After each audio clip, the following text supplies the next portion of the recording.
ایک اور فتنہ ایک خاص حصے سے اٹھا ہے، لیکن ایک عارضی محرم اور ابدی محرم میں فرق کر دیا انہوں نے۔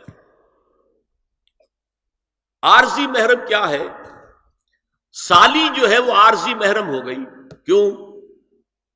کہ جب تک اس کی بہن زندہ ہے جو آپ کی نکاح میں ہے، آپ کی شادی سالی سے تو نہیں ہو سکتی، تو جس سے شادی نہیں ہو سکتی وہ محرم ہو گئے، تو یہ عارضی محرم ہے۔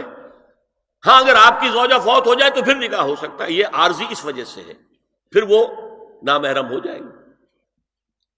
تو اس اعتبار سے یہ ایک فتنہ ہے جو اس دور میں اٹھا ہے۔ محرم کوئی عارضی نہیں ہوتا، محرم وہی ہے جو ابدی محرم۔ دیکھیے دیور، جبکہ اس کا شوہر ابھی زندہ ہو تو دیور سے پردہ کرے گی کہ نہیں؟ شادی تو نہیں ہو سکتی۔ ہاں بھائی مر جائے تو شادی ہو سکتی، اس کو انہوں نے کہہ دیا یہ عارضی محرم۔ اسی طریقے سے بھابھی، جبکہ بھائی ابھی زندہ ہے، پردہ نہیں، وہ شادی نہیں ہو سکتی، بھائی فوت ہو جائے شادی ہو سکتی، عارضی ہو۔ یہ بالکل غلط ہے، بہت بڑا فتنہ ہے۔ محرم وہی ہے کہ جو ابدی محرم ہے، محرم ہے کہ اس پر حرام ہے اس میں نکاح ہونا ہر حالت کے اندر۔ اور جہاں تک یہ رشتے ہیں باریک، سالی اور دیور، اس کے بارے میں تو حضور سے پوچھا گیا دیور کے بارے میں، تو آپ نے فرمایا الحم و موت، دیور تو موت ہے۔ اب آپ سوچئے ہمارے ہاں کو پردہ ہے دیوروں سے، کو پردہ ہے سالیوں سے، کو پردہ ہے نندونیوں سے؟ الحم و موت، موت کیوں؟ یہ دیور ہندی کا لفظ ہے، دیور کے بارے میں تو تصور یہ تھا کہ یہ دوسرا شوہر ہے، ور ہے، دیور دوسرا شوہر۔ حضور نے فرمایا الحم و موت، دیور تو موت ہے، موت کے درجے میں۔ ایک اور بات نوٹ کیجئے، ایک خیال کیا ہے ظاہر، اور اس میں افسوس ہے کہ بعض لوگ جو پردے کے بڑے حامی ہیں، بڑے شدید حامی ہیں، ایک صاحب وہ بھی ہیں کہ جنہوں نے ایک بہت بڑی کتاب پردے پر لکھی اور بڑی عظیم کتاب تھی، ایک دوسرے بھی ہیں جنہوں نے چھوٹی لکھی لیکن اچھی کتاب لکھی، لیکن یہ دونوں ایک جگہ آ کر مار کھا گئے کہ یہ جو قریبی رشتہ دار ہیں ان کے ساتھ اتنی سختی نہیں ہونی چاہیے۔ حالانکہ فلسفہ سمجھ لیجیے اچھی طرح، جو قریبی رشتہ دار ہوں گے، کزنز ہیں، اب کزنز کا عیسائیوں کے ہاں شادی نہیں ہو سکتی، کزنز جو ہے جیسے سگے بھائی سے شادی نہیں ہو سکتی، کزنز سے بھی نہیں ہو سکتی، ان کا تو معاملہ اور ہو جائے گا۔ ہمارے ہاں تو شادی ہو سکتی، چچا زاد ہو، مامو زاد ہو، خالہ زاد ہو، شادی ہو سکتی۔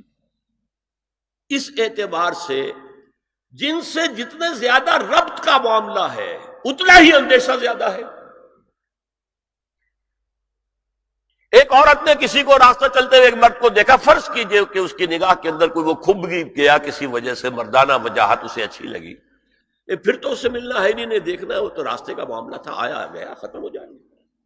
جو گھر میں آ جا رہے ہوں ان سے تو زیادہ پردے کی ضرورت ہے، کانٹیکٹ کے مواقع زیادہ ہیں، بات شروع ہوگی بڑھتی چلی جائے گی کانٹیکٹ کی وجہ سے۔ اچھا اسی میں ایک بات دیکھیے، کچھ لوگ کہتے ہیں اچھا جی تو پھر مردوں کا بھی پردہ ہونا چاہیے۔ نہیں، عورت کا مرد کو دیکھنا کچھ اور ہے، مرد کا عورت کو دیکھنا کچھ اور ہے۔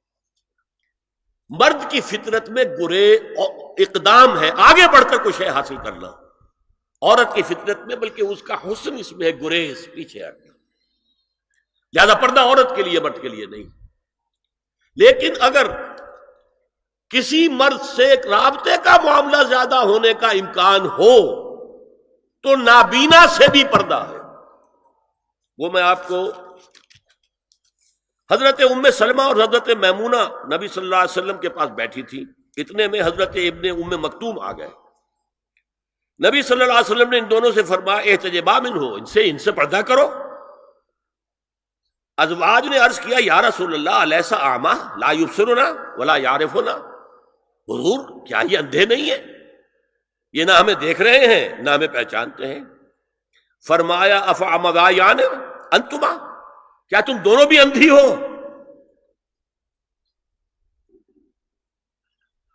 الا تبصران ہی، کیا تم نہیں دیکھ رہی ان کو؟ حضرت ام سلمہ تصریح کرتی ہیں ذالک بعد ان امر بالحجاب، یہ جب حجاب کا حکم آ گیا تھا تب حضور نے پھر یہ حکم دیا. اس کی وجہ کیا تھی؟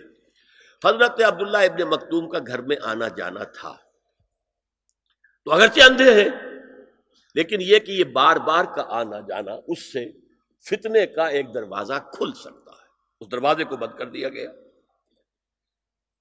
حضرت عائشہ کے پاس ایک نابینا آیا تو انہوں نے اس سے پردہ کیا، کہا گیا کہ آپ اس سے پردہ کیوں کرتی ہیں، یہ تو آپ کو نہیں دیکھ سکتا. جواب میں حضرت ام المومنین نے فرمایا لاکنی انظر الیہ، میں تو اسے دیکھ رہی ہوں نا.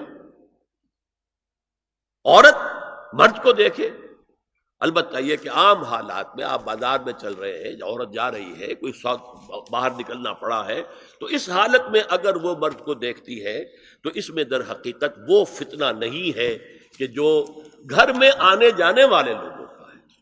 تو جو یہ کزنز ہیں، جو قریبی رشتہ دار ہیں، جن کا آنا جانا زیادہ ہے، ان سے زیادہ سخت پردہ ہونا چاہیے بنسبت اجنبیوں کے، کہ اجنبیوں سے آج اگر کوئی دیکھ بھال ہوئی ہے تو اس کے بعد پتہ نہیں پھر کبھی دیکھے گا بھی کہ نہیں یا دکھے گی کہ نہیں.